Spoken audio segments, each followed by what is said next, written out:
In El Salvador, gangs have multiplied exponentially, threatening the very legitimacy of the state.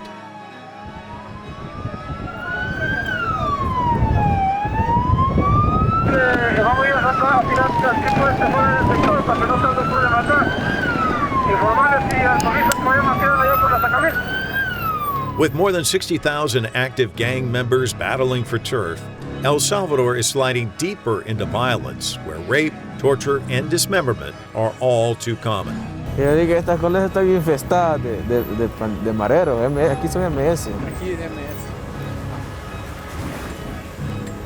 Con el tiempo van cambiando de estrategia, de cómo van a operar. Entonces antes sí, entrábamos a las colonias y eran las carreras que pegaban para un lado y para otro. A la hora de los operativos siempre caían. Entonces ahora, si salen, van a salir exclusivamente a cometer un ilícito. Entonces lo planifican bien. Tienen alerta a los postes y todo. Y mientras no tengan nada que hacer, se mantienen en sus casas. Aquí donde andamos hay bastantes pandilleros, pero mira, ahorita no vemos ninguno. Porque han cambiado esa forma de operar, que salen solo a cometer el hecho delictivo y se encierran y no vuelven a salir. Y aún así están informados de todo lo que sucede por los famosos postes. Entonces ellos les están transmitiendo la información de todo lo que está pasando.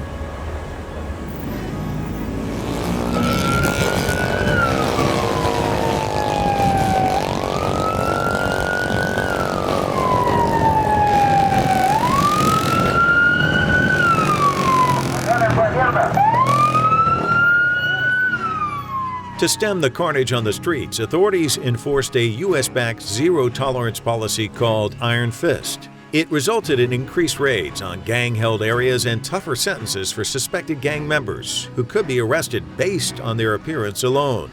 Within 6 years, the prison population doubled, packing the system way beyond its limits. In the U.S., prison is like Disneyland. Over here, it's just a jungle.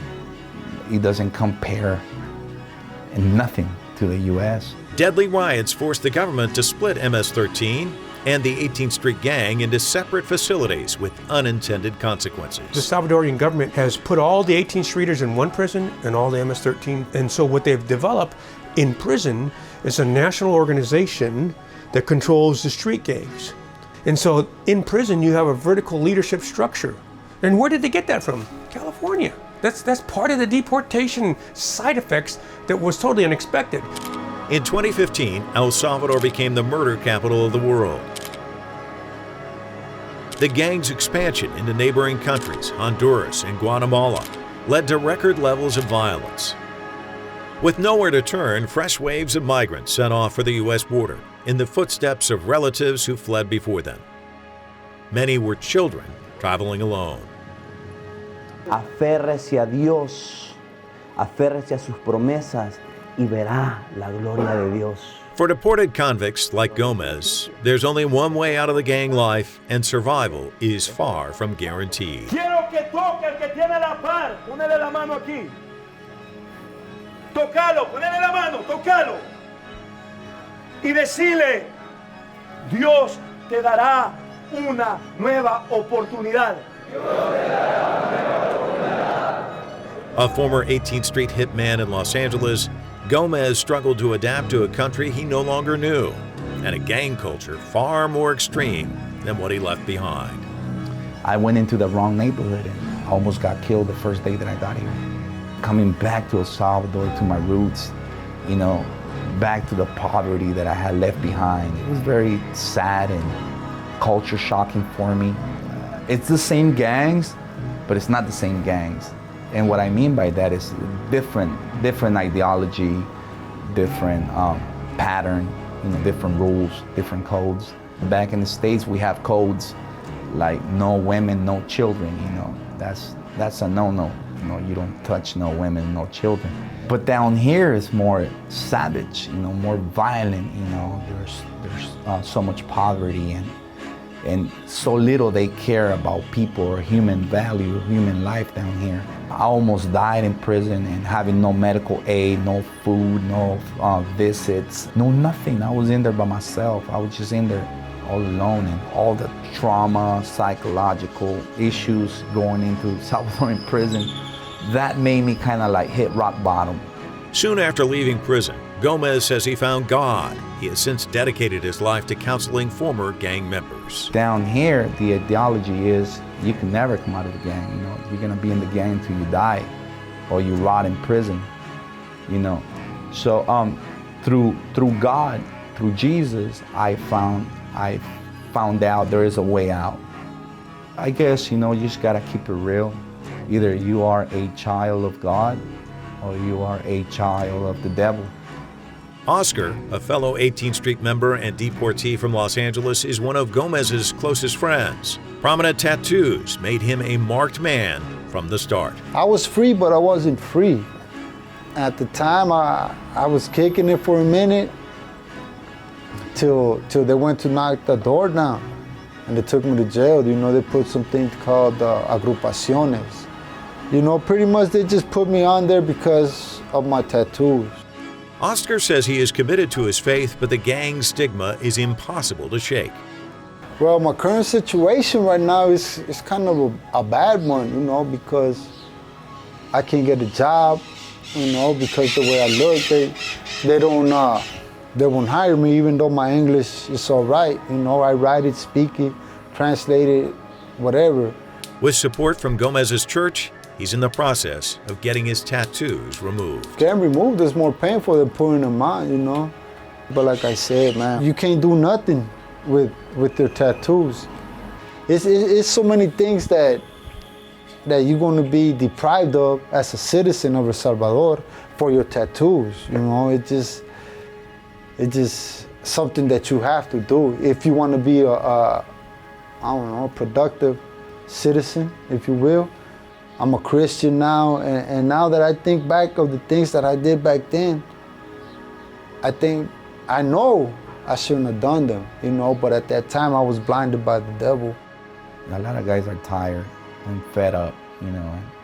We have a lot of stories of success, you know, and a lot of guys are leaving the gangs behind and they turn into God, you know. They are looking for a way out, and you know, just like I did, they found out that it's just God. I'm not for sure that I'm gonna make it out here, you know. I'm gonna get to being old out here, happily ever after. You know, I mean, anything could happen down the line.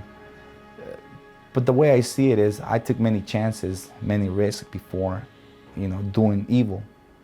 Why not take chances now, doing good?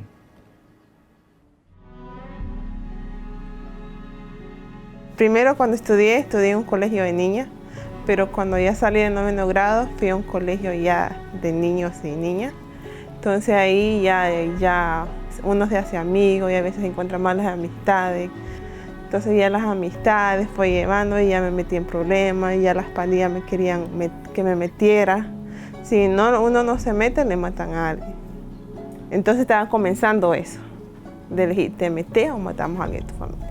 Kenia Gaitan was just 16 when she left El Salvador to join her parents in the U.S. Her mother, Ana Machado, first fled their small village back in 1991, near the end of the Civil War. Entonces yo por eso dije yo, no, mejor me voy a buscar nuevos horizontes, porque allá no se sabía después quién lo amenazaba a uno, si la guerrilla o la militar.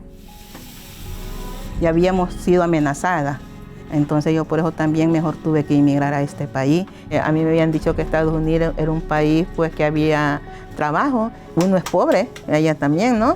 Entonces dije yo, bueno, voy a ir a Estados Unidos, me estoy unos mis 5 años y regreso, pero aquí estoy ya con 30 años. For most of that time, Ana has supported her family by working several jobs at a time, 6 days a week. Like hundreds of thousands of Salvadorans living in the U.S., she is undocumented. ¿Entiende? Venimos aquí, no todos, pero la mayoría somos honrados, trabajamos con nuestro frente, con nuestro sudor. Venimos aquí, si emigramos a este país, es para prosperar nosotros y ayudar a nuestras familias que dejamos atrás. Since the pandemic hit, Ana has made ends meet by selling food out of her apartment she shares with Kenia. and her 3 grandchildren. Yo le doy gracias a mi Dios que ellos son americanos, son nacidos acá, porque los nacidos acá tienen más oportunidad, usted bien sabe, que nosotros cuando las personas no tienen un documento. Kenia is also undocumented. She works the graveyard shift cleaning offices. Anna's second daughter was born a U.S. citizen. She received a full scholarship to college and now works as an immigration attorney. El joven nacido acá y no va a la universidad o no saca ni la high school, digo yo, pobrecito, pobrecito. Porque el sueño americano aquí está. Nada más hay que buscarlo y sacrificarse para buscarlo. The Washington, D.C. area is home to some 250,000 Salvadorans, one of the largest communities in the U.S. Salvadorans have a good reputation of being good workers, particularly in hard-to-do sectors like construction, like the hospitality, like the restaurant industry. And Americans have proven that they don't want these jobs. Again, it's a symbiotic relationship where you have immigrants that are doing jobs that the rest of the U.S. labor market does not want to do. Abel Nunez is the director of Caricen, a nonprofit that serves Washington, D.C.'s Latino community. Basically, what most of them get out of it is hopefully legalization, and what they're banking us that their next generation will do better than they did, right? That they're trying to pay what I call the entry ticket to this nation so that their future generations are in a much better space. Salvadorans first started coming to the nation's capital back in the late 1960s, but the migration accelerated during the Civil War. Most settled in Mount Pleasant, then a low-income neighborhood plagued by drugs and street crime. As rents increased, families began moving to more affordable suburbs in Maryland and Virginia. Like most immigrants, we take space where we're allowed to take space. We don't choose where to live. We live where we're allowed to live, right? And usually, they're either places where other communities are leaving out and new communities are going in. So unfortunately, when a community moves, all of the community moves, both the good and the bad. And so just as we're bringing the culture, the food, we're also bringing the crime and sort of the legacies of oppression along with it, right? And so in those areas, what you begin to see is, you know, young people going into like the local high schools and gangs being replicated just like in every other place where Latinos were there. Ana Machado has grim memories of her first home in Virginia. En el 98 que yo vine acá, yo viví un año en Culmo. Casi todos los días había un muerto. Casi todos los días el helicóptero andaba ahí. Que cómo lo mataron con cuchillo, que cómo lo mataron con bate. Así comenzaron los pandilleros acá. MS-13 was still relatively unknown to mainstream America until the brutal murder of a pregnant teenager thrust the gang into the national spotlight. MS is recruiting in every school around here. MS recruits wherever MS steps. High schools, juvenile detentions, middle schools.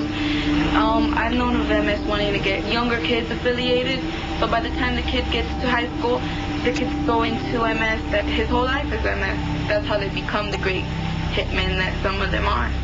In 2003, Brenda Paz, a 17-year-old FBI informant, was found stabbed to death on a riverbank in Virginia. According to prosecutors, the killing was ordered by a gang leader in Texas, underscoring the gang's expanding reach across the U.S. Gang experts say that overly sensationalized media coverage only amplified their reputation and appeal to would-be recruits. Everybody thinks MS-13 is the world's most dangerous gang. American media is a great propaganda tool. And I believe that the U.S. media has helped build MS-13's use for hyperviolence. Label them the world's most dangerous gang feeds onto the ego of any gang. So when you say this gang is #1 worldwide, then you're talking about hundreds, if not thousands, of youngsters that are troubled youth are going to be attracted to a gang that has that level of notoriety.